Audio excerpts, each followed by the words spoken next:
हमें ये सूचित करना होगा कि भारत की सरकार चुनने का अधिकार केवल भारत के मूल नागरिकों के पास ही होना चाहिए। ये मेरा कहना है। धन्यवाद। ऐसे इस विषय पर सभी माननीय सदस्यों को पर्याप्त समय, पर्याप्त अवसर मिला है।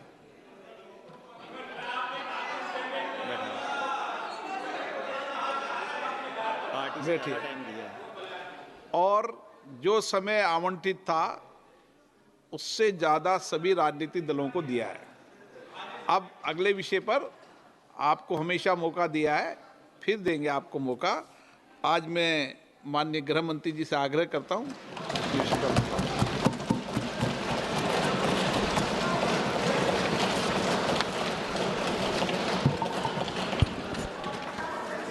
माननीय अध्यक्ष जी, मैं आपके प्रति आभार व्यक्त करना चाहता हूं कि इस महत्वपूर्ण विषय पर आपने मुझे बोलने का मौका दिया।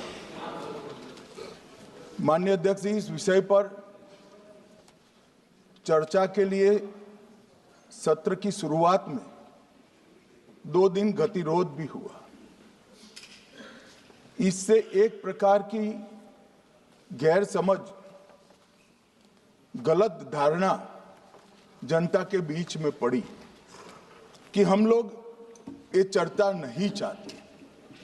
माननीय अध्यक्ष जी, मैं स्पष्ट करना चाहता हूं, संसद ये देश का चर्चा का सबसे बड़ा पंचायत है और हम भाजपा वाले, एनडीए वाले चर्चा से कभी नहीं भागते हैं। कोई भी मुद्दा हो, संसद के नियमों के अनुसार चर्चा के लिए हम तैयार रहते हैं। हमने 2 दिन तक विपक्ष के चर्चा करी कि इसको बाद में किया जाए, 2 सत्र बाद में किया जाए, मगर नहीं माने। हमने हाँ भर दी। मेरा दायित्व है मान्यवर कि हमने क्यों ना बोली थी। ना बोलने के 2 कारण थे। एक कारण था कि चर्चा गहन पुनः निरीक्षण के नाम पर वो मांगते थे, एसआईआर के नाम पर मांगते थे। मान्यवर, मेरा बहुत स्पष्ट मत है कि एसआईआर पर इस सदन पे चर्चा नहीं हो सकती, क्योंकि गहन पुनः निरीक्षण की जिम्मेदारी भारत के चुनाव आयोग की है। भारत का चुनाव आयोग और चुनाव आयुक्त ये सरकार के तहत काम नहीं करते। अगर जब चर्चा होती है और कुछ सवाल खड़े किए जाएंगे तो इसका जवाब कौन देगा? मान्यवर, जब उन्होंने कहा कि हम चुनाव सुधार पर चर्चा करने के लिए तैयार है, हम तुरंत मान गए और आज चुनाव सुधार पर ही चर्चा हुई। मान्यवर, लगभग 63। प्लीज मान्य दादा बीमार हो, मैं समझ रहा हूं, मगर बीमार ज्यादा हो तो घर पे रहा करो, यहां सदन का माहौल मत बिगाड़िए। मान्यवर, 63 सदस्यों ने प्लीज ऐसे माहौल ठीक रहना चाहिए। व्यक्तिगत बात है मेरी और दादा के बीच में, माहौल ठीक रहना चाहिए। मान्यवर, 63 सदस्यों ने पक्ष और विपक्ष से इस चर्चा में हिस्सा लिया है और जो चर्चा का समय हुआ था तय, उससे ज्यादा आपने समय लिया है। इसलिए भी मैं आपका धन्यवाद व्यक्त करना चाहता हूं। मान्यवर, चर्चा तय हुई थी चुनाव सुधारों के लिए, मगर ज्यादातर विपक्ष के सदस्यों ने एसआईआर पर ही चर्चा करी। अब चर्चा इन्होंने जिस तरह से शुरू करी है, जवाब तो मुझे देना पड़ेगा मान्यवर, और मैं मानता हूं उनको सुनना भी चाहिए। मान्यवर, इस एसआईआर पर, गहन पुनर्निरीक्षण पर एक तरफा 4 महीने से झूठ फैलाया और देश की जनता को गुमराह करने का प्रयास किया। और मेरा आग्रह है सदन के पक्ष और विपक्ष के सभी सदस्यों मैंने एसआईआर की प्रक्रिया का, इससे जुड़े हुए संवैधानिक अनुबंधों का और भूतकाल में जो एसआईआर हुए वो सभी का गहन अभ्यास किया है। मैं आज आपके माध्यम से इस सदन को और सदन के माध्यम से पूरे देश की जनता को जो झूठ विशेषकर कांग्रेस पार्टी द्वारा फैलाया गया है वो झूठ का मेरे तर्कों के हिसाब से जवाब देना चाहता हूं। आप बेटे बेटे ज्ञान मत दीजिए। मान्यवर,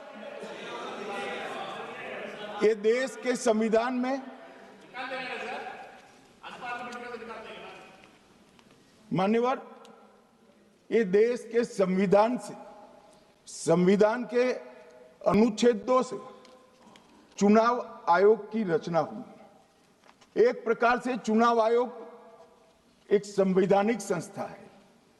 संविधान के अंदर चुनाव आयोग का गठन, उसकी शक्तियां, चुनावी प्रक्रिया, मतदाता की परिभाषा और मतदाता सूची को तैयार करने और उसके सुधारने के लिए की शक्तियां, इसके बारे में स्पष्ट प्रावधान किए गए। और मान्यवर, बड़ी विनम्रता से मैं बताना चाहता हूं कि प्रावधान जब किए गए तब हमारी पार्टी बनी ही नहीं थी। हमारी पार्टी के अलावे जो लोग हैं, इन लोगों ने संविधान सभा में चर्चा कर कर संविधान को बनाया था।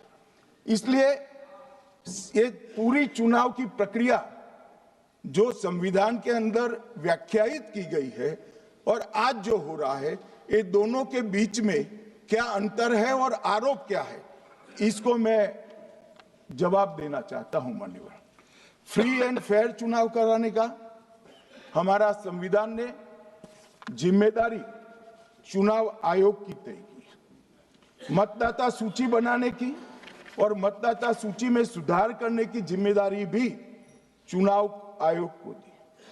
अनुच्छेद, संविधान के भाग 15 में अनुच्छेद 324, इसमें चुनाव आयोग का गठन, चुनाव आयुक्त की नियुक्ति, लोकसभा, राज्यसभा, विधानसभा, उपराष्ट्रपति और राष्ट्रपति, ये सभी चुनाव का संपूर्ण नियंत्रण संविधान ने चुनाव आयुक्त को दिया है। और चुनाव आयुक्त एक से ज्यादा हो तो इलेक्शन कमिश्नर को दिया है। अब 325 जो अनुच्छेद है वो किसी भी पात्र मतदाता को मतदाता सूची से बाहर नहीं रखा जाता, इसका प्रावधान करता है। मगर 326 एक गहन पुनर्निरीक्षण के लिए, एसआईआर के लिए बहुत महत्वपूर्ण है। क्या है 326 मान्यवर?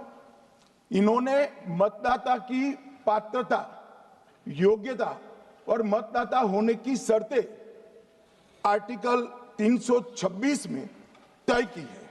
और वो शर्तें क्या है? सबसे पहली शर्त है कि मतदाता भारत का नागरिक होना चाहिए, विदेशी नहीं होना चाहिए। ये सबसे पहली शर्त। और ये कह रहे हैं कि चुनाव आयोग क्यों ये कर रहा है? भाई, इसका दायित्व है इसलिए कर रहे हैं। दूसरी है 18 साल से ज्यादा आयु का व्यक्ति मतदाता बन सकता है।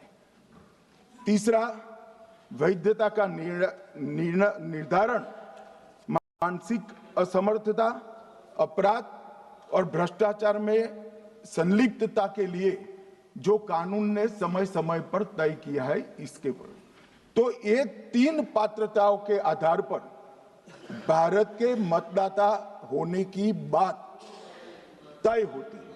और ये 3 चीजें किसने देखनी है मान्यवर? चुनाव आयुक्त को देखनी है। चीफ इलेक्शन इलेक्शन कमीशन मतलब चीफ इलेक्शन कमिश्नर और कमिश्नर्स ने देखनी है।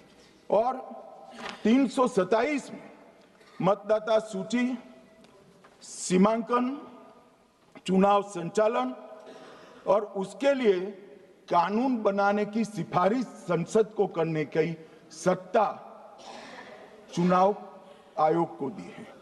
कल हमारे सदस्य मनीष तिवारी कहते थे गहन पुनर्निरीक्षण का इनको अधिकार ही नहीं है। आर्टिकल 327 पूर्ण अधिकार देता है कि मतदाता सूची इस व्याख्या के आधार पर बनाने का अधिकार चुनाव आयोग को है। मान्यवर, अब एसआईआर पर ही सवाल उठा दिए। मान्यवर, इन्होंने कहा कि एसआईआर आज क्यों हो रहा है।